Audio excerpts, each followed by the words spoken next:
Welcome back to the Resale Buzz. My name is Eric. Today I want to take a look at something pretty much all resale sellers are familiar with, even others that buy stuff online, and it's PayPal. And the reason I want to look at PayPal is I don't think a lot of people realize that as a seller, you don't have a lot of protections through PayPal. And realistically, there's no way to get around it. PayPal is one of the biggest online processors for payments, especially with eBay. eBay now, over the last year or so, they don't really want you accepting money orders or checks. So PayPal is the easiest one to use. One, because it's free. You can get your own credit card processing, but it costs a few dollars every month. So let's go ahead and take a look at the PayPal agreement if you've never looked at it before, just so you're aware of really when you're selling online and you're using PayPal, you're taking a risk every time you sell something. So this is going to be particularly important if you sell higher valued items. So here's the PayPal user agreement, and it's pretty lengthy, so I don't think a lot of people actually read through this. One thing to point out initially with PayPal, if you didn't already realize it, PayPal is not technically classified as a bank, so they don't have to follow the same rules that a bank does. And you'll see as I scroll down here, there's quite a bit of information. I don't think anyone ever really reads through all this information. And I just wanted to go through and point out some of the kind of points of interest that you should be aware of using PayPal. And the first one I'm going to go to here is section 1, where it has our relationship with you. And you'll see the first one up here, this 1.1. So it basically says that, as you read through it, PayPal is an independent contractor for all purposes. And PayPal does not have control over liability for the products or services that are paid for with PayPal services. We do not guarantee the identity of any user or ensure that a buyer or seller will complete a transaction. Pretty standard. I mean, they can't guarantee that, anyone's going to complete any transactions. But as we scroll down here, I'm going to go to section 3, where it has the sending money. And in section 3, you're going to see the sending limits. We may, at our discretion, impose limits on the amount of money you can send through PayPal services, including money you send for purchases. So basically, they can limit the money you take out too. If you have money sitting in PayPal, they pretty much at their discretion, they can limit that as well. I personally, even though they can eventually get the money from you really if they wanted to, but my practice is I do not leave a lot of money in PayPal. And as a honest seller, I just don't do it, and I would recommend you don't do it either. If you're selling and you're putting quite a bit of money is coming into PayPal, I would suggest that you leave just enough in there to cover any returns. You can pretty much figure out on a consistent basis, and it shouldn't be too many, how many returns you're getting per month. And as soon as the money clears, I would transfer it into a bank account. Another section on here that you may want to take a look at is this section 4. I'm going to get down here. So you got this 4.3 section here, the risk of reversals, chargebacks, and claims. And it says when you receive a payment, you are liable to PayPal for the full amount of the payment you send, plus any fees if the payment is later invalidated for any reason. This means that in addition to any other liability, you will be responsible for the amount of the payment sent by the sender plus the applicable fees limited in Section 8 of this agreement if you lose a claim or chargeback or if there is reversal of payment. So if someone's using a credit card through PayPal, they can always do a chargeback. A chargeback is going to go to the credit card company.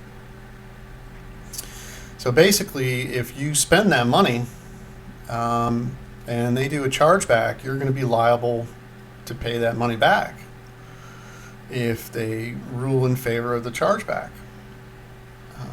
So just be aware of that. Personally, I've only had one chargeback in 4 or 5 years, so it doesn't happen a lot, but it does happen, and there are a lot of scammers that will use the chargeback system as a way to scam you and get free merchandise, basically.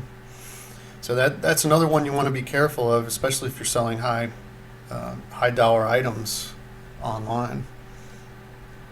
Another one you want to look at here that kind of it makes me think a little bit is the taxes. Now this is somewhat understandable.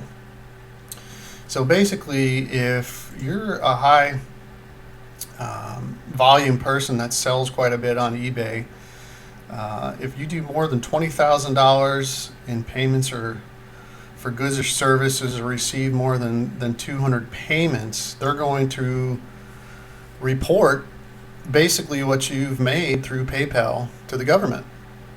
Now, that is somewhat understandable. The government wants to get, its share of everything, and obviously, if you're selling $100,000 worth of merchandise every year online, the government wants its share. To me personally, it's kind of a little controversial. If you do $20,000 with expenses and everything else, you're not making that much money. So realistically, for the government to want to get its share of what you're selling through there, let's even say you bought all this merchandise for half of it for $10,000 and sold it for $20,000. Well, that's $10,000. You take out the expenses, and what are you actually left with? Not a whole lot. So even as a part-time seller, if you're doing really well, they're going to report that money to the government. So you better be looking into that and paying your taxes. Another section to look at here, just one more thought I have on that is, I wonder if the government ever saw something called Craigslist. I mean, there's a ton of stuff sold on Craigslist and other places that never gets taxed. And there's people making a living, selling through Craigslist. It's hard to find items on Craigslist because there's a lot of resellers on Craigslist, and they're making some good money. Some of them, even if not, they're doing it part-time. I'm sure there's people making $20,000, or more than 200 transactions on Craigslist. So that one just kind of gets me a little bit. And there's other places people are doing it too. So another one to look at here is Section 5. And Section 5, you want to look at balances. So here's where I'm saying PayPal is not a bank. So if you maintain a balance in your account, that balance represents an unsecured claim against PayPal, and it's not insured by the FDIC. So the FDIC is what insures your bank funds. So there's a limit. So if a bank goes insolvent, you're covered for that money. Well, if for some reason PayPal goes insolvent, you're not covered. So again, don't keep a lot of money in PayPal. Another section on here is that you're going to want to see is Section 9, which I'll scroll down to here. And in Section 9, you're going to see a lot of restricted activities. So realize what these restricted activities are. The big thing that I always think about is selling counterfeit goods. So be careful what you're buying. There's a lot of counterfeit goods for a lot of different things. For instance, I would probably never I know it's done, but I would probably never buy a expensive watch or something online or sell it, because all that person on the other end needs to do is claim that it's counterfeit. It'll take some, if it's not, it'll take some time to work that out with PayPal. And in the meantime, which I'm going to show you here in a minute, they'll place a hold on those funds. And they may place a hold on your PayPal account. You won't be able to do any business. And they can hold it, as we're going to see, for quite a while. So be careful what you're selling. I always stay away from items that have any chance of being counterfeit. You better be sure you're not selling counterfeit items. The same goes true for items that are considered, you can't sell, let's say, ivory and things of that nature. So I'm going to scroll down a little bit farther to section 10. And in section 10, you're going to see the liability for claims under the PayPal purchase protection. This is a section you're going to want to read through. If you're a seller and PayPal makes a final decision that you lose a claim directly with PayPal, you will be required to reimburse PayPal for your liability. So again, that's one of those where they can come back and basically say, we decided on this, now you got to pay us back. So keep that in mind as you're selling and spending the money. You really want to make sure that money clears. You want to get it out of there, and always have a little bit on hand to take care of that. Another section is C here. So you'll see liability for claims filed under eBay's buyer protection resolution process. If you, as an eBay seller, and eBay makes a final decision to its eBay money back guarantee program holding you liable to reimburse the buyer, then you authorize PayPal to remove funds from your account in an amount not greater than the amount of such claim and remit such funds to eBay or your buyer. So basically, if they rule in favor of this person that bought something or whatever, they'll just take the money out of the account if it's there. You don't have to reimburse the buyer. They'll do it for you. Another section I'm going to go down to is, let me scroll down here a little bit, is 10.3. Now 10.3, you're going to see F here. And this is the important one that you want to take a look at. Is they may hold your balance for up to 180 days if reasonably needed to protect against the risk of liability or if you have violated or our acceptable use policy. Now, I would say for the most part, most sellers are honest. And this is really in place for sellers that are dishonest and are going to do things. They're going to place a hold on the account. But I have heard and I have seen stories of honest sellers where this happens to. And like I just mentioned a few minutes ago, you sell something that they make counterfeits. That person that you might have sent the real one, that person on the other end, they claim it's a counterfeit. For whatever reason, maybe they decided they don't want it and want to return it.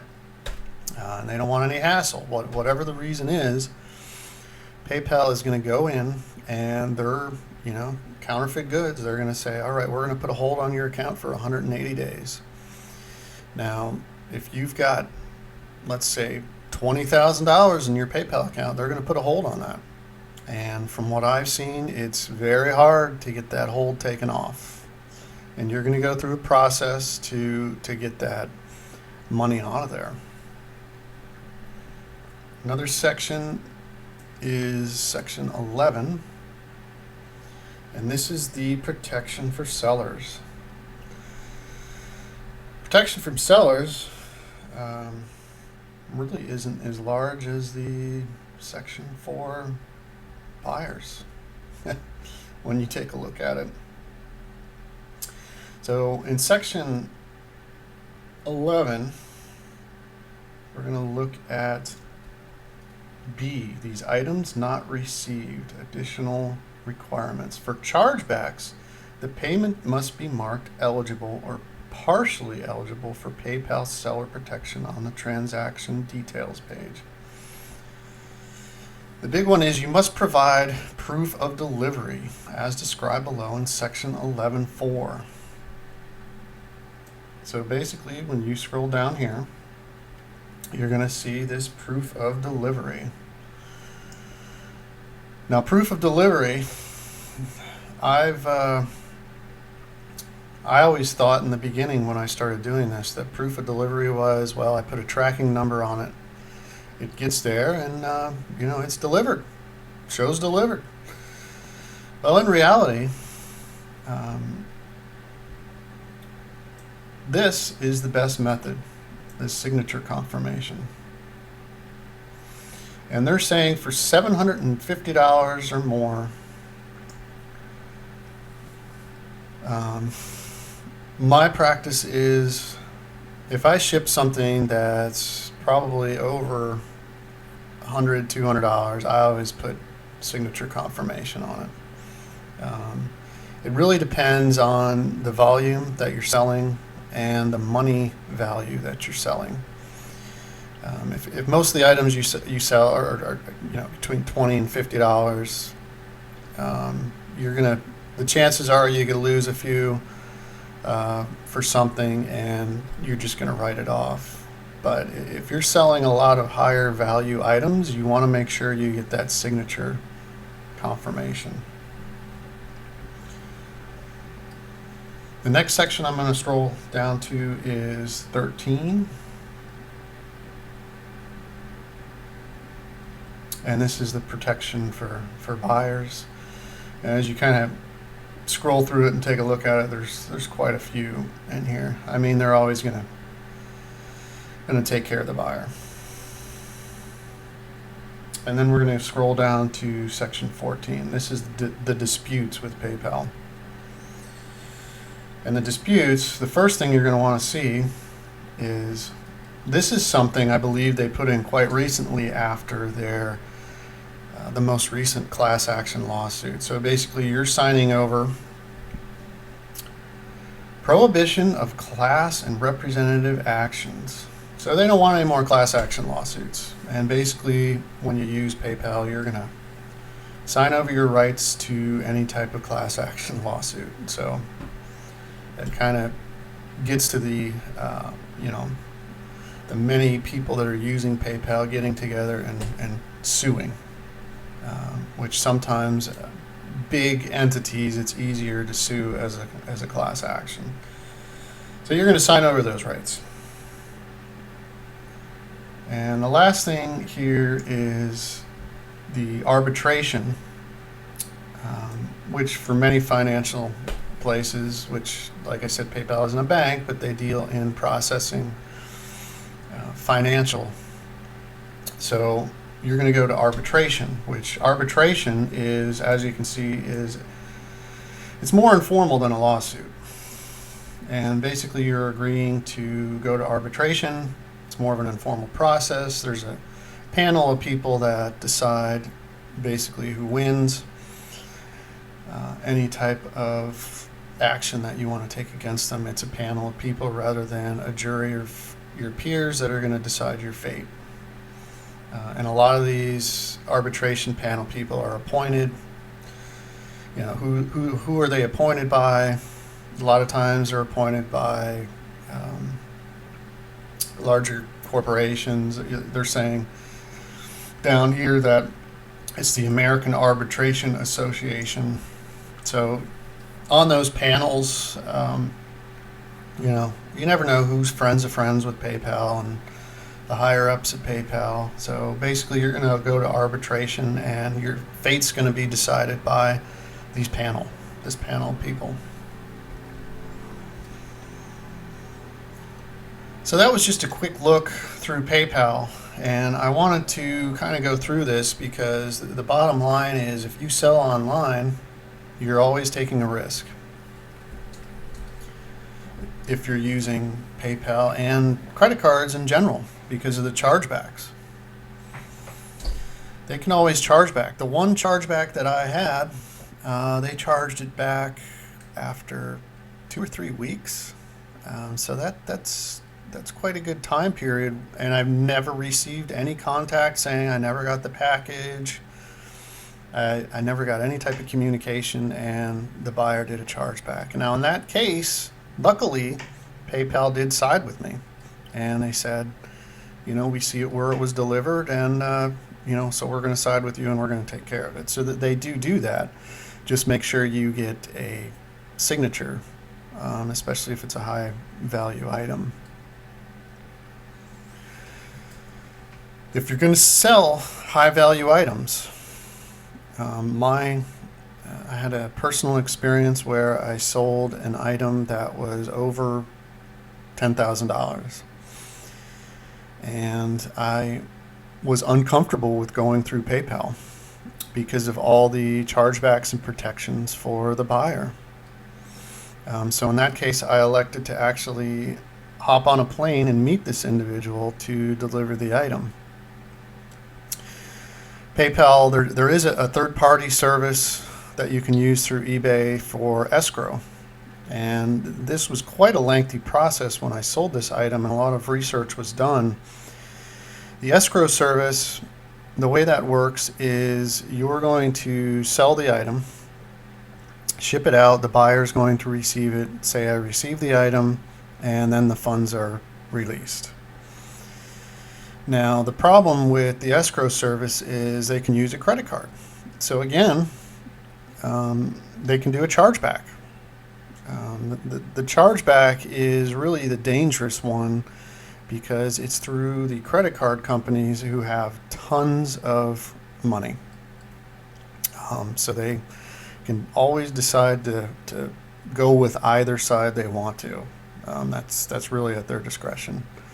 $10,000 isn't much money to them. One other section I wanted to go back to is the account balances section. So I highlighted here an important thing. It says PayPal will own the interest or other earnings on pooled balances. PayPal will hold pooled balances separate from its corporate funds and will not use balances for its operating expenses or for any other corporate purposes. So that's good to know that they're not going to use your money for their operating expenses or whatever else, but you should be aware that they're going to use any balances in the PayPal account and they're going to invest those in liquid assets. And they're going to earn money or interest on those assets.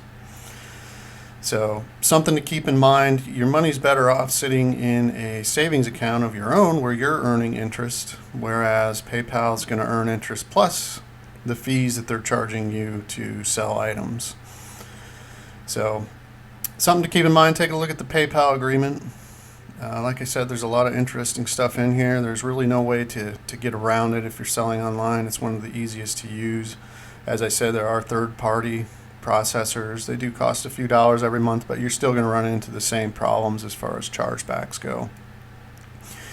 The biggest one to me that I see is the hold on the PayPal account. If you're an honest seller and you sell something that somebody reports as restricted, even though you know it's not, there's a likelihood that they could place a hold on your account until things get worked out. In 180 days, if you've got $20,000-$30,000 sitting in your PayPal account, that's quite a bit of money for them to put a hold on, and they're going to earn a little interest off it while they're holding it and everything else. So keep that in mind. So until next time, stay safe. I'll be back to comment soon on another subject.